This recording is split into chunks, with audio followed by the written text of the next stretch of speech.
welcome to Chris Parkin Shooting Sports. I think you'll all know I'm a big CZ457 fan and I've reviewed nearly every different variant of them. But here I have got two more that I haven't yet done.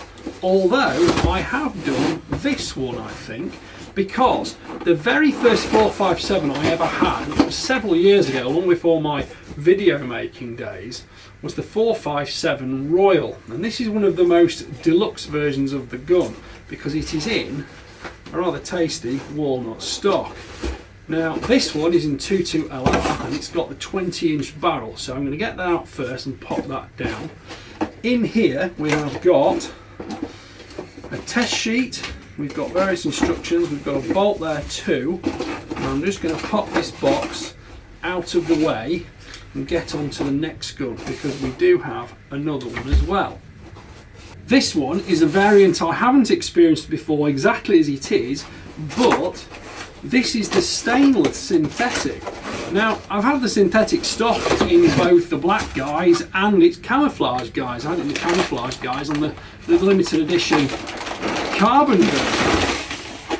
But this one is a more sort of down to earth normal loud plastic bag sporter version. So again, we'll get the bolt out, we will get the test target out as well, which will be hiding somewhere under here.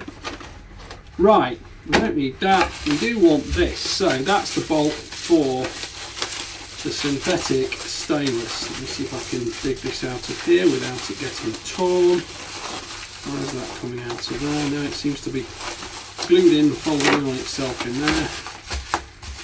Pop that out of there and slot it in the rifle. So that's that one. Then we'll do the same with the Royal. It will come out of there.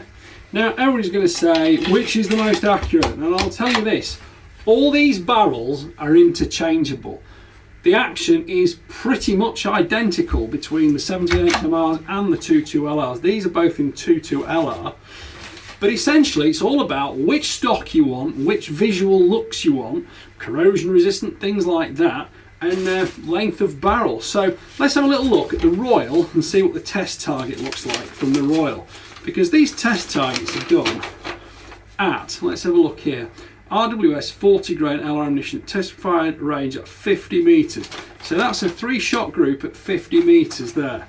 And if we look at the same group with the synthetic, which being in the same calibre, has been done with the same RWS 40 grain ammunition, also at 50 metres, and that's a 3-shot group. And the dispersion area on that is 18mm, and on this one it's been said to be 12mm. Now that can be down to a lot of different functions, features and variations on the day, but it's not to say that the RWS ammunition is identically the best for every single one of them, but that's pretty representative. And at 50 metres, that's virtually minute of angle. Double that up to 100 metres, that becomes 36mm, which I think is still, it's not quite minute of angle, but that one will be at 24. Bear in mind 100 metres is 9% further than 100 yards, and you all think of an inch at 100 yards being MOA and things like that. But we'll be testing both of these. I was going to say I'm going to do them side by side because they have both got the 20-inch barrel.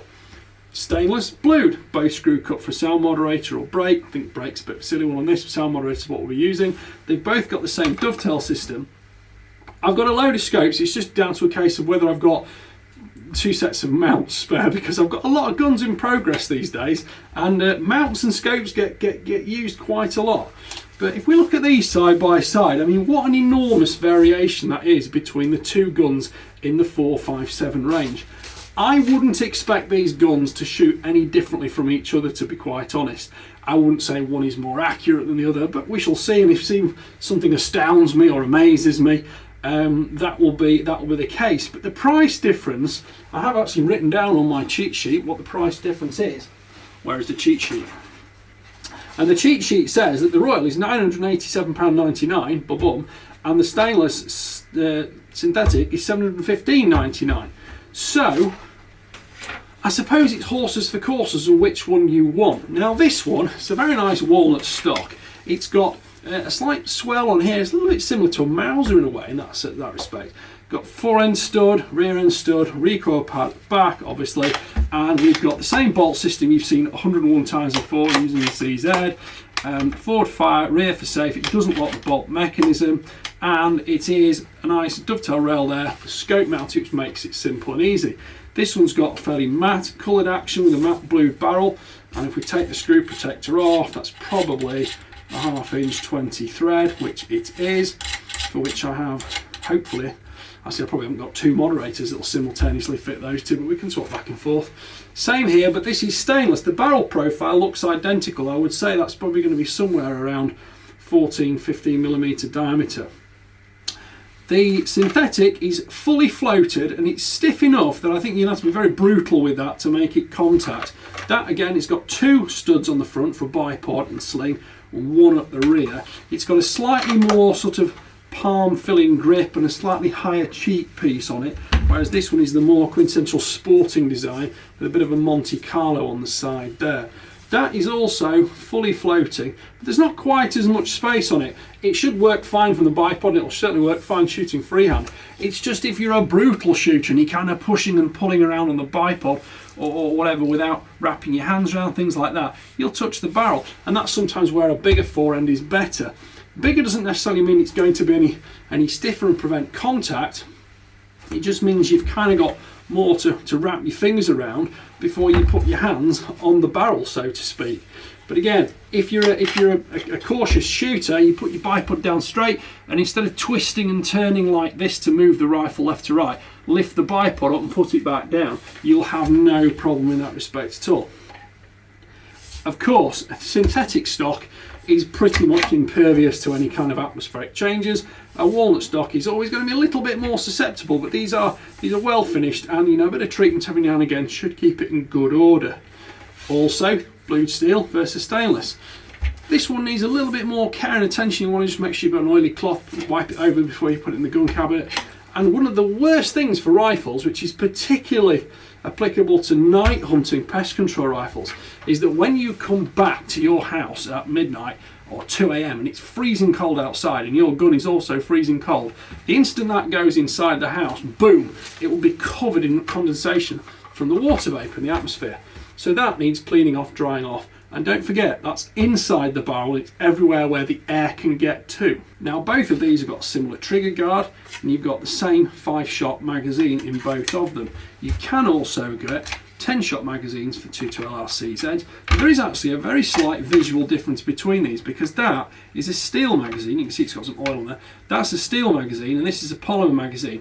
I've got various CZ 452s, 453s, 455s and 457s, and I've got loads of magazines which kind of just get chucked in the shooting bag, and I use whichever one's correct, because other than being the short ones for 22 and the long ones for 17 HMR or WMR, there's not really a lot of difference for using them.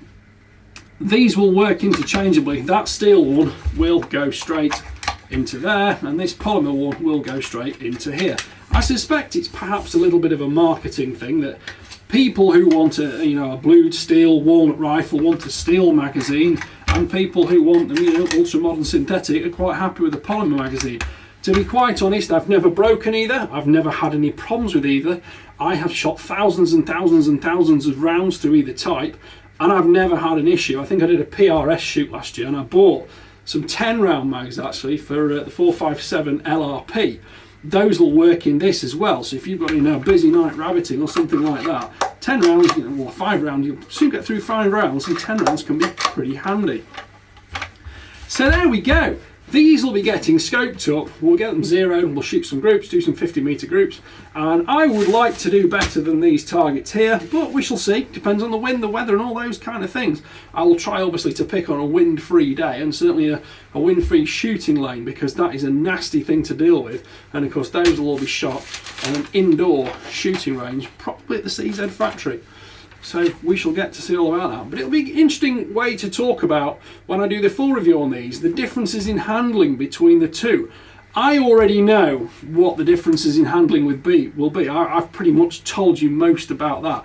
I have effectively shot this stock with a slightly lighter barrel in the special edition carbon one. I've also shot that in the varmint with the light barrel and the heavy barrel, in the 20-inch and the 16-inch. So I've got masses of experience with that stock, and I will tell you straight away, that is a superb stock. It is absolutely excellent. It fills up your hand. It's got a nice, quite a tight radius pistol grip on there. Fills your hand well, and it's totally ambidextrous. You can shoot it either way round. This one, in comparison, it's got a slightly more open radius grip, and as I say, it's got a right-hand Monte Carlo cheek piece. So that's designed primarily for the right-hander. But to be quite honest, I don't think any left-hander is going to have any issue shooting that rifle equally from the opposite shoulder. And I personally do like rifles to be ambidextrous, because I see no point in hindering yourself shooting from one shoulder when you can shoot more easily from a better, more stable, better angle position from the other shoulder. Just watch a snooker player who can play with both hands. It makes life so much simpler. Yes, probably like a snooker player, I'm a better shot from my right hand than my left, but I'm certainly good enough from my left hand. Anyway, there we go. One last little thing I'll tell you about this. It's got a nice little hardwood tip there on the forend. Gives you a little bit of contrast on it. That almost looks like a laminate material, a wooden birch laminate on there. It's stained a very deep grey. When you look at it carefully there, you can see the multi-layer laminate structure. That's probably an interesting move, because it will give you a much harder material, much more resistant to the bumps, the bangs, the cracks. And again, both of them have got the forend stud, so hopefully we can put bipods so we can get pretty much a like for like comparison between the two. I'm going to put one of the element scopes on this, 2-16.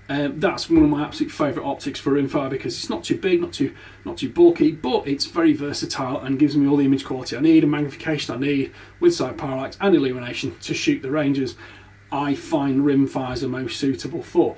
So we shall go forth with those. Right, thank you for watching. I hope you've enjoyed that review. Please go through to the end of the video, and you'll find a link at the end of the video to click for the British Shooting Show 2024, which is at the NEC in Birmingham at the end of next month. Off the top of my head, it's the 23rd to the 25th of February, so please come along. You'll be able to see all of these rifles on the Sportsman Gun Centre stand, all the CZ457 variants, and if you bump into me, please say hello. You never know, we might have a chance to sit down and have a cup of tea or something together. And I might even be doing a Q&A or something like that. So who knows, we shall see. Right, hopefully see you there. Enjoy your shooting. Thanks for watching. Bye for now.